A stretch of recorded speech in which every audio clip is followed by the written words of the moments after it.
right, thank you. First of all, I started this on Twitter, but Twitter, they are restricting me. I want to first of all say, you can follow me on Twitter with the name Boris Moro, Boris Moro.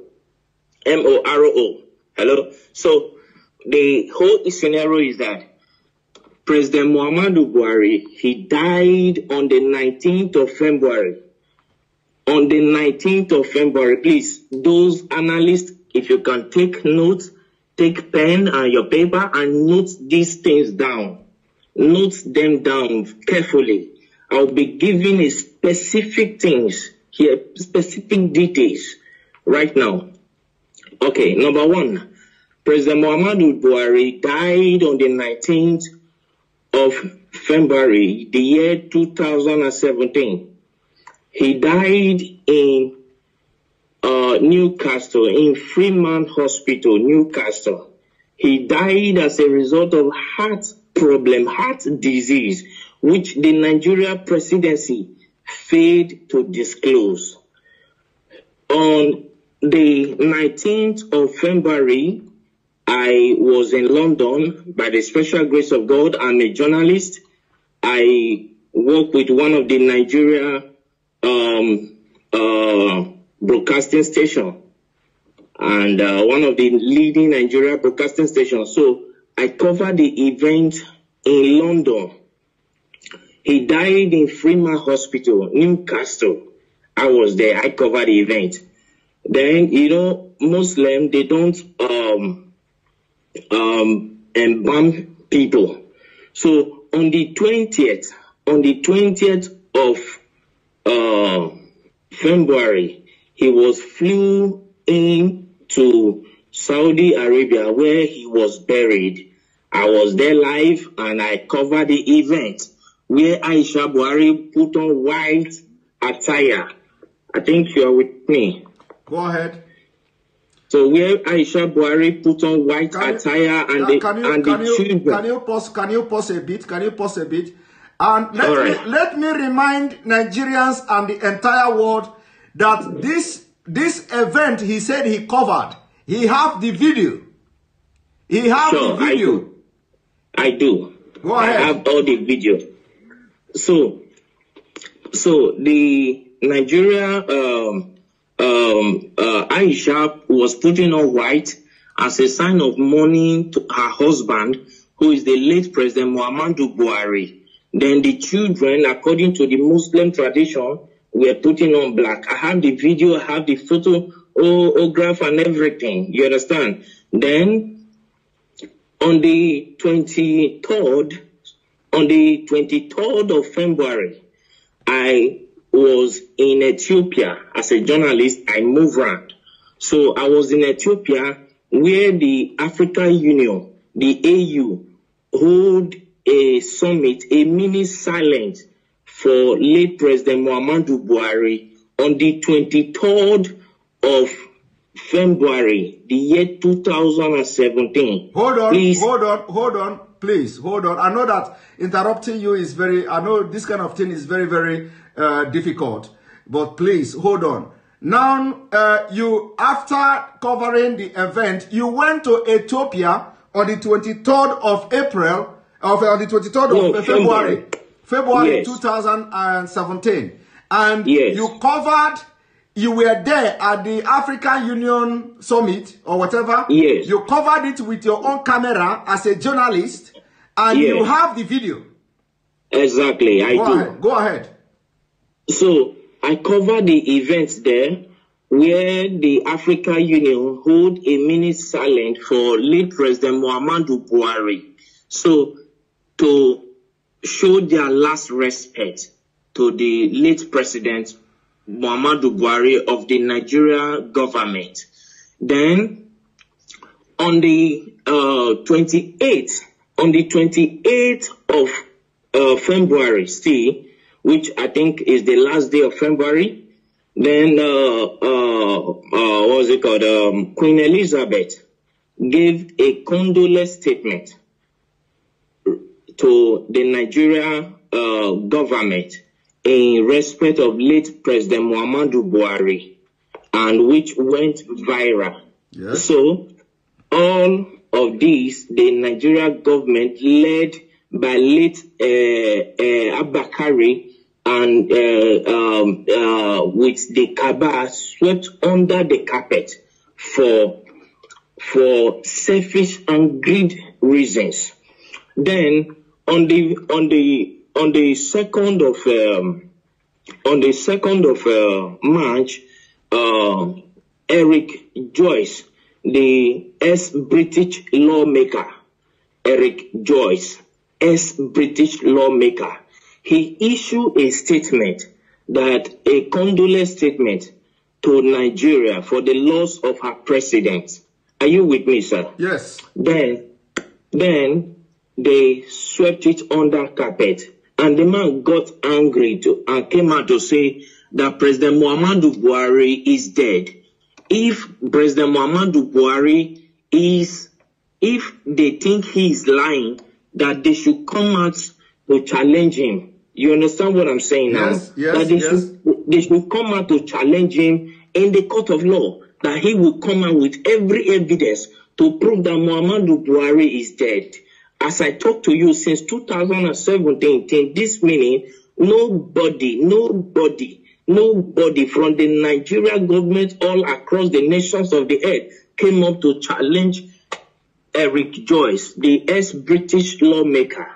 That went by. Then on April 17th, one American journalist by name Mark Smith, he came up to say that the corruption going on in Nigeria is unbearable, that he can only imagine how the Nigerians are surviving in that country, that there is corruption everywhere. You understand? So we just talked over all this. But what actually prompted me to come up to this tonight is, one, the Nigerian youth have been suffering 60 years of independence, 60 years of suffering and smiling, and yet the government is taking them for granted. Now the Nigerian youth, they came up to say, no, enough is enough. We don't need this anymore. Let's put an end to this. All what they could do was to send the military to fire them. If they think maybe I am lying, let Aisha Buhari, the wife of the late President Buhari, come up to tell me that the imposter parading himself as the Buhari is her husband. If I am lying, okay, hold it there. First of all, I want you to tell me, because you are one of the best journalists, but people don't know. Like I said, you don't need to mention your name. You don't also need to mention the Nigeria TV station where you work and all that. So now during the time when this man died, I want you to tell me, what did you do? Like, did you contact anybody in Nigeria, like any prominent politicians, and who is the person and what did you discuss? And can you tell us why, what happened that the Nigerian media didn't carry out the news, including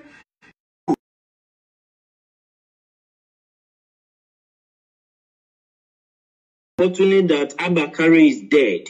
Abakari did not die of COVID-19. Coronavirus did not kill him. They masterminded his death. That is number one. I have proof for everything I'm saying, because I am a media personnel, and for me to say whatever thing, I know I can prove it anywhere on the earth. You understand what I'm saying? First and foremost, after that we came to Nigeria and we tried to publish the news. Let me state categorically, I don't want to mention the name of the broadcasting this thing I work with. Don't mention it.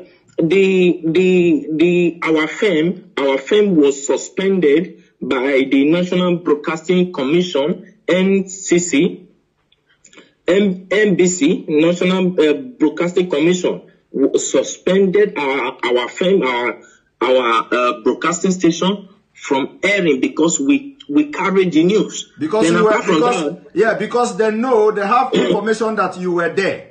You were there and you followed everything. So when you came to Nigeria, they suspended you they suspended your pay.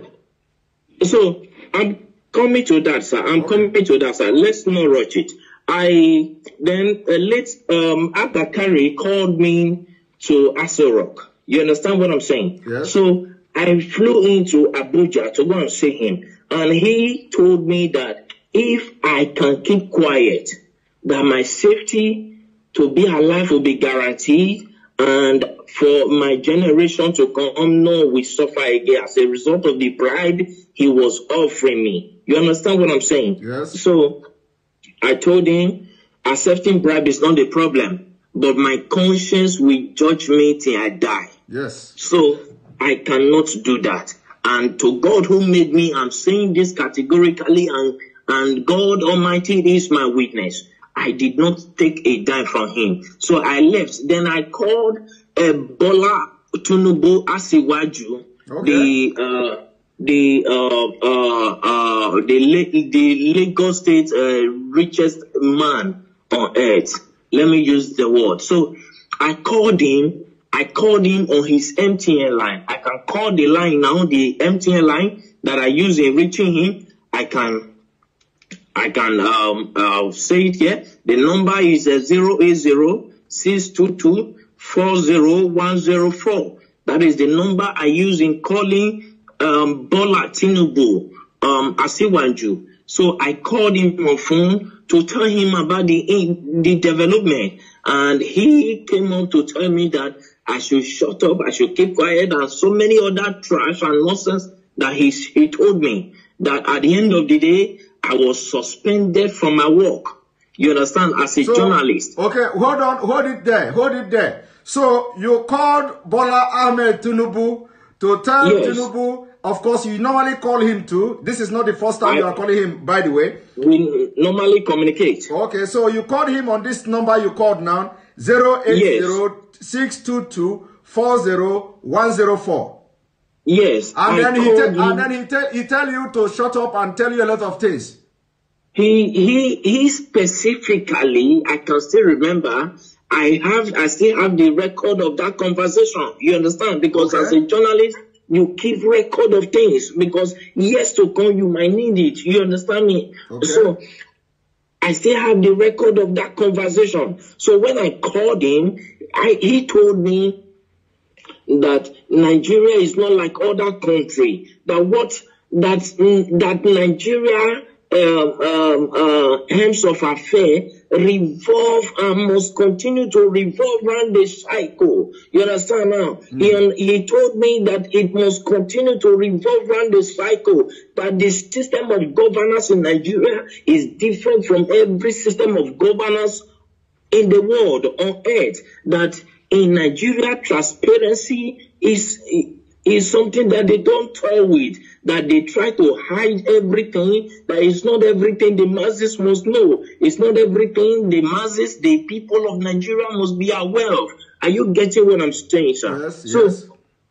So he told me, and he offered me money too. He offered me a bribe. He said, as long as I kept quiet, then I called the vice president too, Yemi Osibanjo. You called the vice president too? Okay. Yes, I have his contact, but I for security reasons, I wouldn't want to disclose his contact to the public. You understand what I'm saying? Yes, go ahead. If you needed one, I can give it to. No need. Just go ahead. No need. So I called Professor Yemi Osibanjo. I called him. I went to his office to meet him in Aso Rock in Abuja. So when I got there, and I told him, sir, we understood, because I was the one that covered that news. I'm from so place. I introduced myself to him, and he welcomed me. He sat me down. I told him this according to the law that I know, because my father is in Nigeria. You understand me now? My father is in Nigeria. My mother is from the British. Is from England. So I told him that according to the laws that are known in Nigeria, when the president died, the vice president automatically will become the president. You understand? As a way of moving the country forward. He said that the Nigerian government is not run in that system.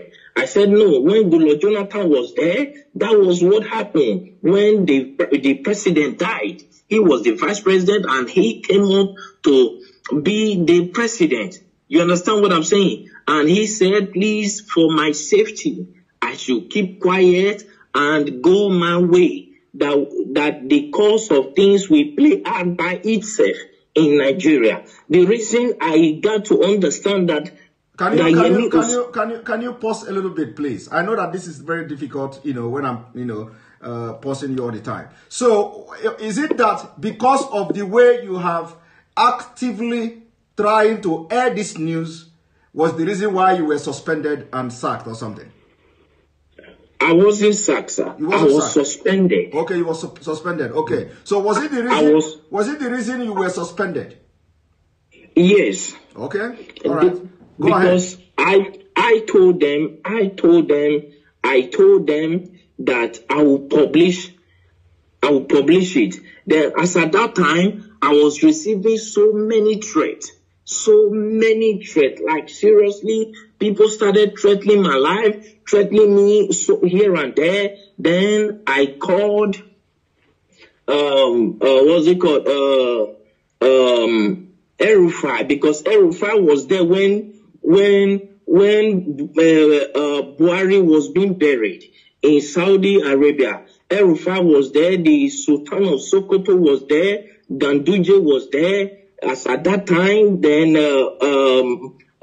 about 10 or 11 persons, prominent people from Nigeria were there, including other people who came to the burial ground. But the people that were there, El-Rufai was there. The Sultan of Sokoto was there. You understand what I'm saying now? Yes. So when they were burying him in Saudi Arabia,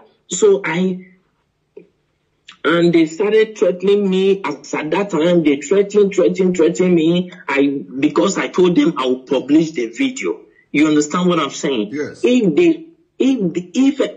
I understand that many of them are hearing me right now. I understand that many of them will come up to say it's a lie. Nothing like that happened. But if any of them can come up to challenge me that this and this and this I'm saying now never happened, I will be very glad, because I will pick it up from there. I will take it to the court, to the International Court of Law. Let Aisha Buhari come up to tell me that the man he's posting as a Buhari is the real Buhari. I will come up with every evidence, including the video of how he was wrapped with the Nigeria flag, yes, with the green, white, green cloth. Okay. I will come up with the video of everything. Okay, let them come out and challenge me. Okay, hold it there. So actually, the video and all these pictures were taken away from you, but you have your own backup as a journalist.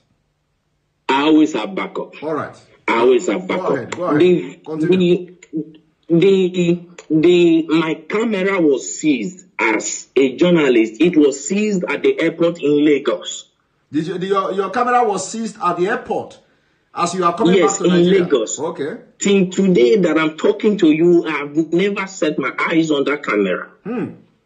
But you have backup. You understand they didn't know that. You know they are Of course, I have all my backup. Even this evening, I was going through the backup. I was playing all of them. I was going through them again. So if they want to debunk this thing, I'm saying that it's a lie. Nothing like that happened. How come the AU, the Africa, our presidents, had a minute silent for them? As at that time, I could remember I called the president of Ghana on this issue. The president of Ghana told me that it is not in their interest, that if the people of Nigeria cried out for 30 days. That is when they will take up the case, that the AU will take up the case. As long as nobody has cried out, that it is assumed that they understood what is going on, that in Nigeria is not Ghana. That is what the president of Ghana told me. You understand what I'm saying now? Yeah. I understand that many of them are hearing me right now. Let any one of them come up to challenge me. I went to Ethiopia. I spoke with a prime minister, with one of the lawmakers there, and he told me that it is not in their interest. Then I accused him of being bribed. If not, he would have come up with an action, because he is the secretary of the AU, of the African Union. You understand me now? As at then. Yes, as at that time. So I challenged him. I accused him that they have been offered bribe, and he told me that he has never received any bribe from Nigeria, though many of them are coming with proposal. But whether he later accepted bribe, I don't know. You understand what I'm saying now? But the truth is this: Buhari is long dead in Freeman Hospital in Newcastle in London on the 19th of February, the year 2017. He's dead. Buhari is dead. He was buried in Saudi Arabia. Nobody can tell me that he's still alive. Buhari, that I know, if you look, when Nnamdi Kanu came up, you understand, they said that he's talking rubbish. I have never met Nnamdi Kanu on face to face. He doesn't even know me. He doesn't even know whether I'm fair or black. He doesn't know me. And I've never given him anything. He has never given me anything. You understand that? But the truth is, as a journalist, I swore an oath to stand by the truth at all times. Irrespective of what may be at stake, I swore an oath to God and to humanity. And now you no longer work with this television station, and now because of what is going on in Nigeria, you are ready to shatter the table. If I am not answerable to any Nigerian authority, you understand now? When I was suspended, I was waiting if my suspension would be lifted. I waited for a period of 6 months. My suspension was not lifted. Then I resigned. I sent them my resignation letter. Then I left. I started my own firm by myself. You understand me now? Which I am growing by the special grace of God. You understand what I'm saying now? Then what we do, because a lot of people, of course, a lot of people are demanding that we are not going to discuss here, whether we are going to, how we're going to bring video to start flashing and stuff like that, because we want to be killing them, slowly. So we want to be killing them slowly.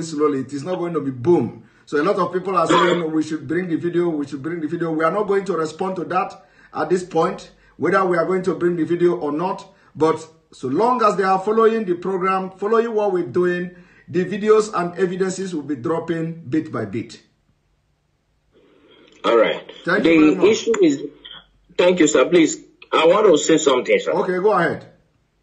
Thank you very much. I appreciate you. I appreciate what you are doing, and I appreciate the good people of Nigeria who stood up to say, no, we cannot face this anymore. I appreciate all of you. But one thing we must understand is the spirit of unity has to be strong in the Nigeria youth. You understand what I'm saying? Because any protest that does not last for 30 days cannot draw the attention of the European Union and the African Union. You understand now? Yes. So if I'm saying this to the Nigeria youth, so that they will understand what they are doing. You understand? Because right now, revolution is what is needed. That is why the Nigeria government are doing everything to block everywhere. That is why they paid people to go and shoot. Those are the people, those are the military that Buhari ordered the shooting, and the governor of Lagos State, Sanwo-Olu said that there was, at first I watched him, he said there was nothing like that. Then I called him on the phone. That was day before yesterday. You called Sanwo-Olu on the phone. You called Sanwo-Olu on the phone the day before yesterday. I have their number.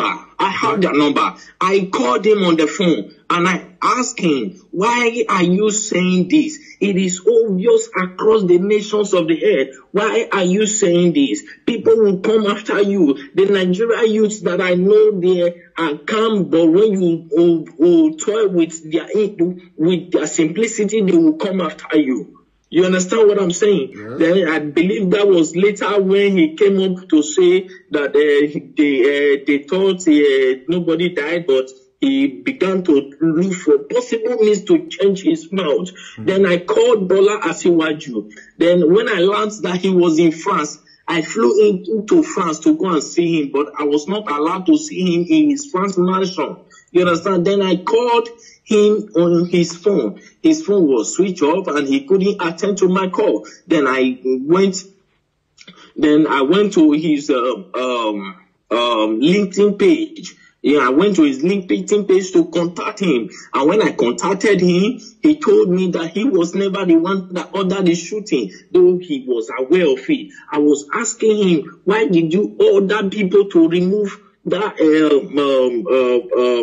camera? He said he was not the one, that it was the governor Sanwo-Olu that ordered them to remove it. That nobody can remove it except the governor signed it. So the governor of Lagos State, he was aware of what will happen. He was aware that soldiers were going there. He let any of them come up to say this is not true, and I will publish the voice notes, the voice recording through LinkedIn that I communicated with Asiwaju Bola Tinubu. You understand what I'm saying tonight? Yes. Thank you very much. You know, some people will be saying, "Oh, this thing is not adding up." You know, sometimes when you are in the field,